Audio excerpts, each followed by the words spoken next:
বেসরকারি মেডিকেল কলেজের মাধ্যমে জাল নথি জমা দিয়ে অনাবাসিক কোটায় ডাক্তারি পড়ার অভিযোগে তদন্তে এবার সক্রিয় ইডি। রাজ্য জুড়ে চলছে তল্লাশি অভিযান এবং ভিন রাজ্যেও চলছে তল্লাশি। কলকাতার সল্টলেক BC 36 যাদবপুরের কেপিসির কর্ণধারের আত্মীয়ের বাড়িতে চলছে তল্লাশি অভিযান বলে সূত্রের খবর। এছাড়াও দুর্গাপুর, বর্ধমান, হলদিয়া সহ একাধিক জায়গায় চলছে তল্লাশি অভিযান।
বিদ্যা, ব্যবসা, চাকরি, জটক বিচার, বিবাহ, পারিবারিক অশান্তি, সন্তান লাভ, বাস্তু সমস্যা, আরও যে কোনো সমস্যার সমাধানের একমাত্র সেরা ঠিকানা জ্যোতিষী প্রসাদ রায়।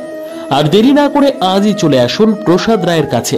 আমাদের ঠিকানা RC80 Bengal Ambuja city centre, Durgapur 16, near Jorhat rotary.